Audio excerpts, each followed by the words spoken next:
I'm a great believer in luck, and I find the harder I work, the more I have of it. Tymora is the goddess of good luck, of skill, of victory, and of adventurers. She is also known as Lady Luck, as the Smiling Lady, as Bashaba's bright sister, and as Tyche's fair-haired daughter. She is the patron of all those who take risks, and she is the sworn enemy of her sister, Bashaba, the Maid of Misfortune. Tymora's appearance will vary greatly, as all individuals will see her as a member of their own race. But within that framework, she prefers the appearance of a barefoot, smiling woman with a tomboyish appearance and an impish upturned nose that gives her a mischievous air.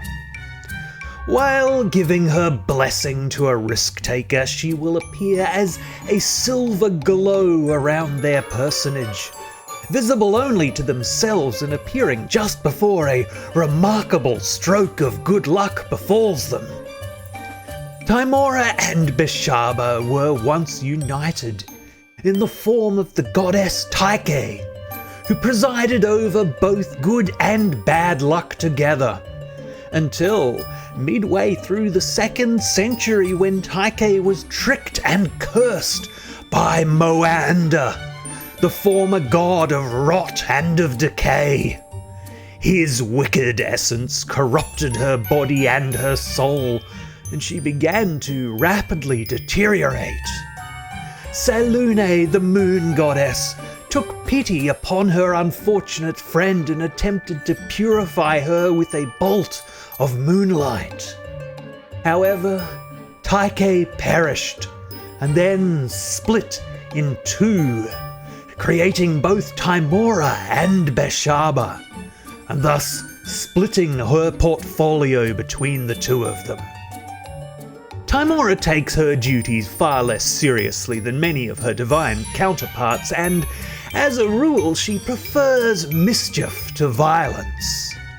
She is well known as a troublemaking agitator across many mythologies and legends, romancing deities and mortals, only to suddenly cast them aside when she grows bored. But while she is flighty with her attentiveness, she is generous with her divine power, and she grants boons, blessings, and magic items to adventurers aplenty, anything to aid an ally.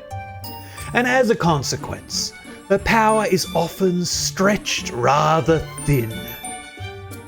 By focusing all of her rancor upon her sister, Tymora has managed to avoid making other enemies, while her closest ally is Finder Wyvernspur, the god of transformation through art, whom she elevated to godhood after he slew Moanda. She is also very close with Selune, her oldest friend, and she joins in an informal coterie of mischief makers, consisting of Brandabaris, the halfling god of thieves, Erevan Ilisare, the elven god of mischief, and Gal Glittergold, the joke-loving patron of the gnomes. Besides these, she has a knack for making friends and allies, including Azuth, the god of spellcasters, Baravar Cloakshadow, the gnomish god of illusions, Dugmaran Brightmantle, the dwarven god of scholars, Hyla Brightaxe, the dwarven goddess of luck in battle, Hanali Selanil, the elven goddess of love, Lathander, the god of rebirth and renewal, Sune, the goddess of love, Lyra, the goddess of joy, Marthamor Duin, the dwarven god of travel, Shondakul, the god of travelers, and Vergadane, the dwarven god of wealth. Tymora dwells within the realm of Brightwater on the celestial plane of Arborea. Her home is a grand casino known as the Hall of Chance, flanked by gaudy statues and adorned by illusory gold. It is surrounded by a wild garden formed by the haphazard planting of random seeds.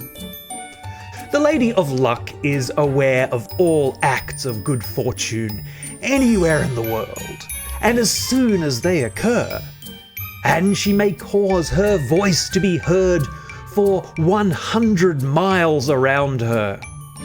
Any game of chance played within 100 feet of her will be won, even by the furthest odds.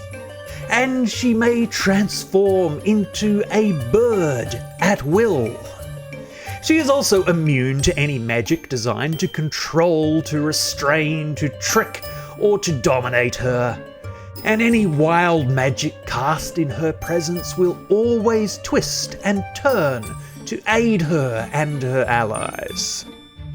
Tymora is an intermediate deity, and her chaotic good alignment represents her good intentions, despite her sporadic focus. Her clerics tend to adopt the trickery domain, and she grants them the ability to turn and to destroy undead. Her favoured weapon is a spinning coin, which her divine casters imitate by training in throwing stars known as shuriken, which follow the rules for a dart. Her holy time is the morning, and her casters pray for spells at whatever time they rise, before midday. Her followers are known as Tymorans, and they observe very few official rites, except for the practice of touching holy symbols together when two followers meet, usually by embracing, as well as the universal belief in equality. Tymorans believe that every person should be their own master, and they should trust in themselves to accept both good and bad luck with grace. They may also use watchwords to recognize one another, with a stranger speaking the phrase, "Life is short, live it as Tymora means it to be lived," to which comes the reply, "Dare all and trust in the lady." While close comrades might greet one another by speaking the word "defy," to which comes the reply of "dare much." Nobles, merchants, gamblers, and adventurers all make up the bulk of her worshippers, as well as many halflings who accept Tymora as an unofficial member of the halfling pantheon, which is known as Yondala's children. Tymora's worship is associated with two festivals. Her most important day is Midsummer, whereupon Tymorans engage in an all-night clamour of merrymaking, of romantic trysts, and of mischief. It is also a time for her wandering clergy to gather and to make daring plans for the coming year. For her priesthood, the 22nd of Marpanoth is a holy day known as Starfall, which they celebrate as the anniversary of Tyke's death and as Tymora's birthday. Upon this day, new priests are initiated into the order. Tymoran priests are known as luck-bringers, and they observe a pretty minimalist hierarchy. The terms of Lord Priest and Lady Priestess are used as titles of address, with the honorifics of Lord High Priest and Lady High Priestess as marks of distinction. The title of Favoured of Tymora is given to one who has been personally chosen by the goddess to join the priesthood. And a Fallen of Tymora describes one who has abandoned the faith and has rejected all chances for atonement. Her clergy most commonly multi-class as bards and as rogues, and Many luck-bringers consider it their duty to support those who live out daring lives, and therefore many temples provide healing to adventurers free of charge, which has caused many treasure seekers to willingly share their spoils with Tymoran shrines in gratitude. And thus her temples have grown wealthy through altruism. Tymoran worship ranks among the major faiths in Cormia, on the Dragon Coast, in Sembia, across the western heartlands, in Silvery Moon, Impelter, the Vast, and in distant Luren. Indeed, her worship is common throughout the entire northwestern part of Faerun. Serving the Lady of Luck are three well-known holy orders. The first are the Fellows of Free Fate, who are an elite order of luck-bringers who combat the followers of Beshaba, especially her order of assassins known as the Black Fingers. The second are known as the Testers, who are a fanatical group of Tymorans who praise the lady by taking extreme risks, while the third are a heretical sect known as the Fate Makers, who believe that good and bad luck are the same, and that mortals create their own luck. In my world, the relationship between good and bad luck is complicated.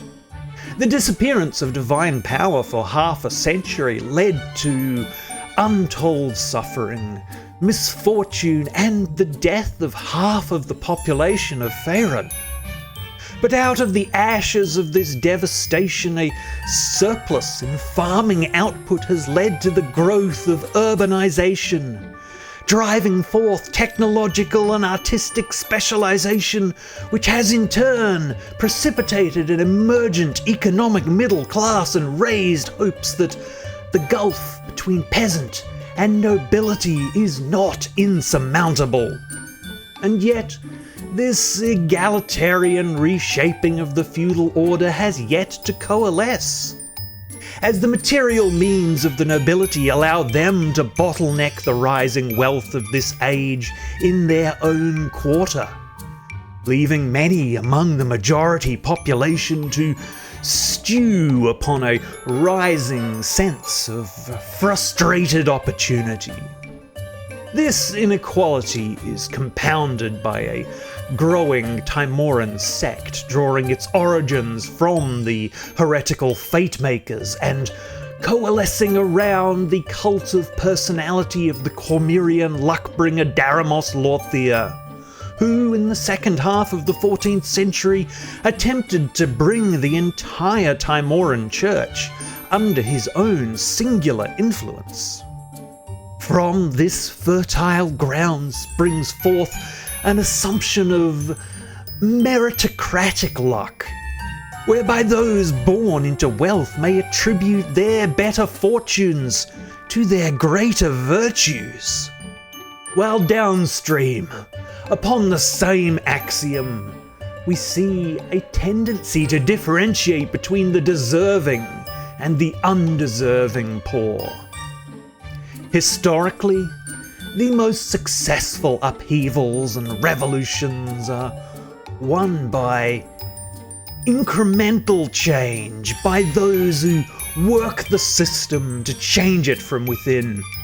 And yet when the ruling few prove to be irredeemably out of touch with the productive majority, social pressures and the imperatives of change intensify, and thus the pendulum of fortune may soon begin to swing the other way, more swiftly for the forces that seek to keep its favor in perpetuity. The philosophies of the Luckbringer speak thusly: live through boldness, for to be bold is to live. 9 times out of 10, the brave heart of a risk-taker shall win out over carefully laid plans. Trust your luck, and throw yourself into the hands of fate. Be your own master, and conduct yourself thusly, showing your good and bad luck as confidence in the lady. If you walk your own path, she will guide you and aid you towards your goals. And finally, woe betide those without clear directions and goals, for they shall drift aimlessly into the mercies of Beshaba, and misfortune knows no mercy at all.